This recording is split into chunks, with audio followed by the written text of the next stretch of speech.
Productive Pastor, the holiday episode.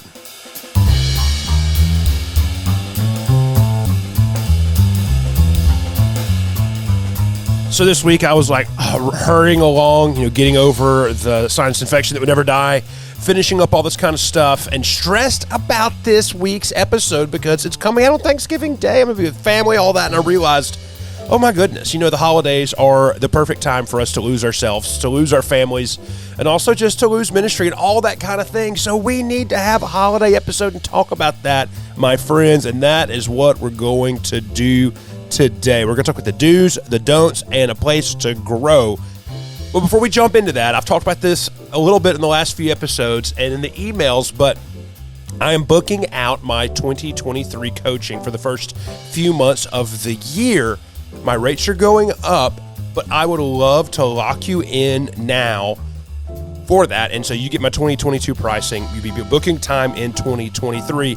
I've spent the last 6 months working with folks on personal ministry, personal vision plans, strategic approaches to productivity, all those sorts of things. If you go into the show notes, revchadbrooks.com/PPP/033, you'll find a link to Coaching with Chad, and you can book a 30-minute exploratory call to talk about what coaching might look like for you and how we can work together. And I'd love to talk to you and hang out and do that. But that's for the front matter. We're going to go into this conversation about how to be productive during the holidays without losing it all.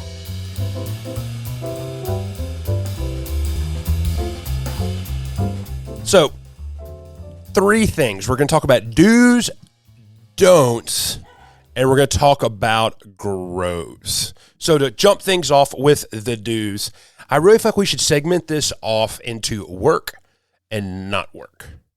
So work. Let's talk about what to do with work during the holiday season. First is this: be honest in your expectations about what can happen. Y'all, this is the holidays for people in ministry. This is the busiest season of the year. This is tax season. There is already extra stuff on your schedule, and there's a couple of ways you can approach this. You can either say, I'm just going to have to work at 150% for the next 40 days, or you can say, wow, my time is just going to be different for these next 40 days. So create a smaller task list. And this is what I would say. If it does not immediately involve either finishing the year or the holiday season and all of that entails, don't worry about it. Don't pay attention to what's not urgent and what's not on that list. Now, this is where I think that I have to be careful. This is not a good time to go randomly decide to reorganize your bookshelf, okay? Also, be aware of the things that would seem to distract you. So, like for me, don't go chase new ideas during this time. Or you might have go up on your goals that you set for yourself on January and get freaked out and realize, oh my goodness, I still need to do da-da-da-da-da-da-da for me to have a good year. It's the holidays. You ain't going to do it during the holidays. So unless you have some hyper administrative position that is absolutely focused on finishing the year, if you're an executive pastor or an executive director or something like that, don't worry about that kind of stuff. So create the smaller task list. Rather than expanding your work to go out to 150%, realize I need to pull 50% of stuff off of my to-do list to keep me at a healthy level. And realize the most important things in your ministry context right now are probably these seasonal items of worship. Honor that. People are not going to be worried nearly as much about certain things as you are. Now, they're excited to come, to do these things, to have these special moments with their family, to go around. This is also the time of the year where you're probably going to have a chance to have new people come into your ministry. So, just create the margin to be part of the holidays with folks as well. If you can clear off those routine monthly check-in meetings that absolutely just have to happen with 10 people, okay, hey, do we need to have a trustees meeting this month? Probably not. The roof is holding up fine. Let's wait till January. That sort of thing. Just clear these schedules off and be with people. Another thing is this: when you find breathing room in your schedule, celebrate it. automatically should not be trying to cram more stuff in if you find free space year round. But if you find free space in the holidays, like, it's 1:30 on a Tuesday and you've got no more appointments for the rest of the day, and there's nothing that's pressing inside of there, hey, enjoy that. Maybe grab a couple of staff members and go to Starbucks and get one of the seasonal drinks and, celebrate that together, or go home early, or say, wow, yeah, I know I've got the time to go and just take care of these things. So more so now, when you find breathing room during the holiday season, celebrate it, but also give space to celebrate with those that you lead with. I tell you, one of the biggest regrets that I had when I was leading a staff team during ministry is I was so busy during December, I did not have the margin to celebrate them. So make sure you're giving it that space to celebrate those that you lead with, those that you care for, the folks that are diving into the trenches with you nonstop. Take the time to lift them up. Start after the holiday dump file. Like when something comes up, that'd be a good idea. Great, put it in there.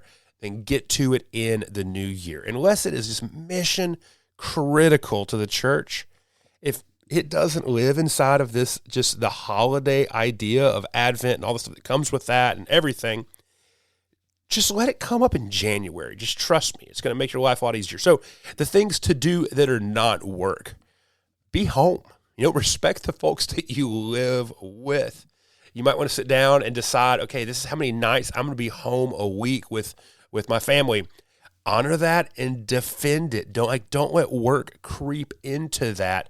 And live into all of the fun things that come with the holidays. So it's not just like, hey, I'm going to be home and we're going to watch Netflix a bunch, but hey, I'm going to be home. Let's go drive around and look at Christmas lights, or let's going to go do this sort of thing. The holidays are these times to just create memories together and fun things. I'd also say read things when you're off, like when you're in time off mode. Read things that have absolutely nothing to do with church or Jesus. We need that kind of space going on in life. Another thing I would say to do is to change up your devotional life and your private worship. Each Advent season, I read Athanasius' work on the Incarnation. Find just special ways to memorialize the things that are part of this season. So let's talk about the things to not do. Things don't do. One, don't stress out. Things are not as big of a deal as you think they are. I remember my first few years in ministry, and I was in a church that they Advented hard.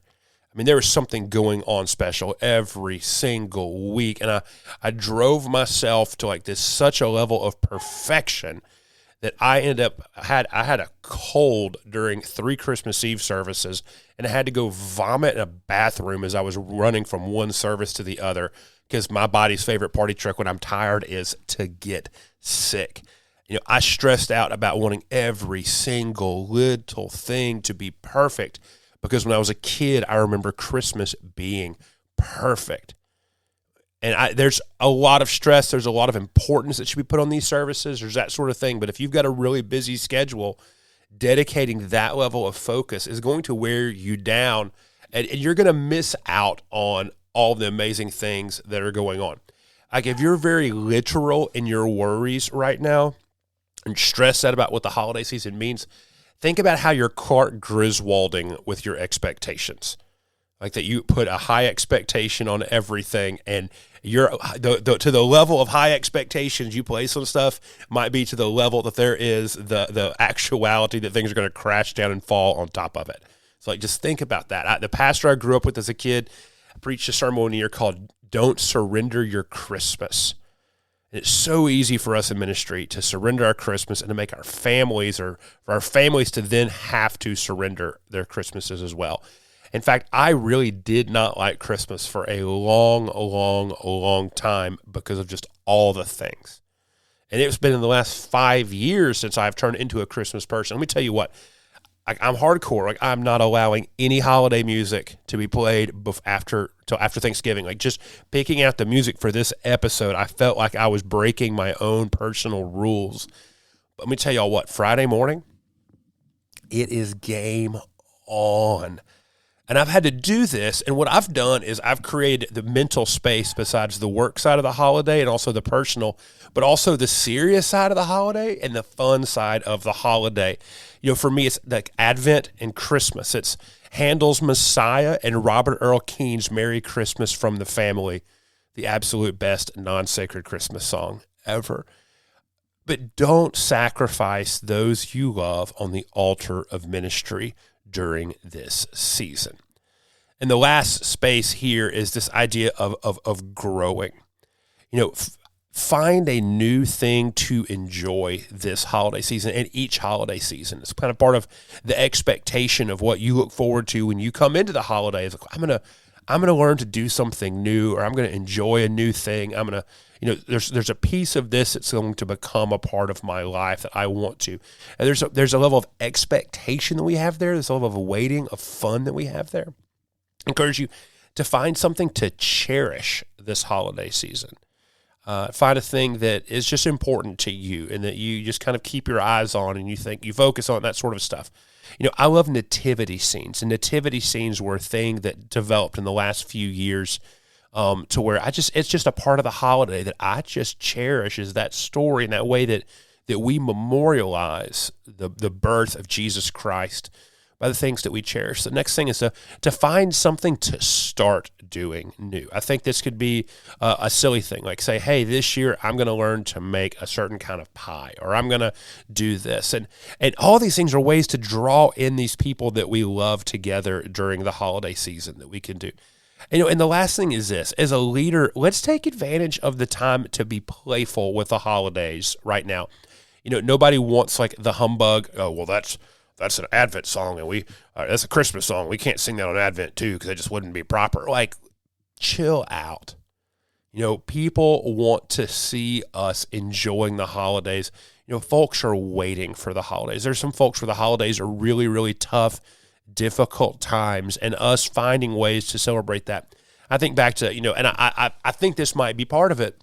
One of my favorite pastors I listen to almost every week is John Tyson, but the first sermon of his I listened to, and I listened to it several times, not because of this scene, because of the sermon was great, but part of the sermon, he told this story that had happened a couple of weeks before that, and it was during the Christmas season a few years back, and their church had all taken a Saturday afternoon and had gone to this Christmas tree farm to cut down Christmas trees together, and it was the kind of, the agritainment thing, but they all decided to wear red stocking hats, or sock hats, or beanies, whatever you call them, toboggans, to identify themselves inside this big, huge place. And then they realized halfway through, they're all singing Christmas carols and this kind of stuff on these hay rides. And Tyson talks about, he's like, I realized halfway through that our church looks like some crazy kind of red-hatted cult.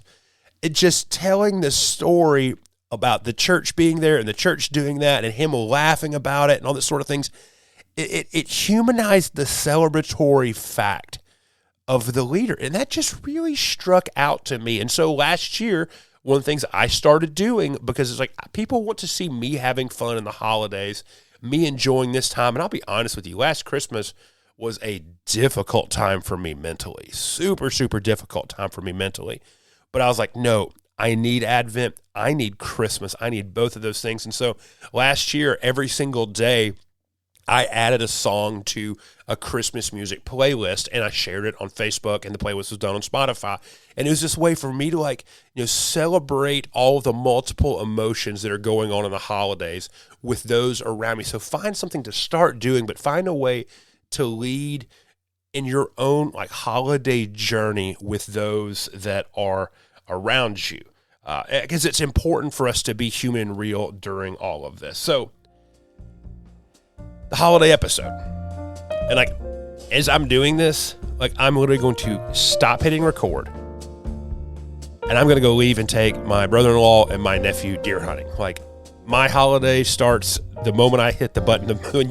When you quit hearing me talk, I'm on holiday mode for a few days during Thanksgiving, then popping into Christmas.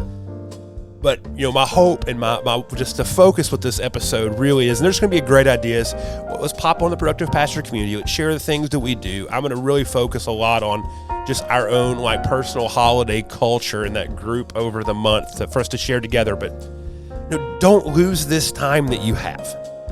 Whether you're in a healthy space, you're in an unhealthy space, whatever, this is the time of transition and change. And this morning in my Facebook, the memories, I shared a tweet that somebody posted last year. And this is November 22, and I'm not so sure about the math, but the math doesn't matter. The story matters. The person said it's now 40 days between now and the new year, and they listed all the things that God has done in 40 days in Scripture, and just realized, this is also a time of transformation for us as leaders. So, friends, lean deeply into the holiday season and what it can do and what it can mean for you this year in your ministry and with your family and with those that you love. So, I'm Chad Brooks. This has been the Productive Pastor Holiday Edition, and I'm excited to come back with you next week.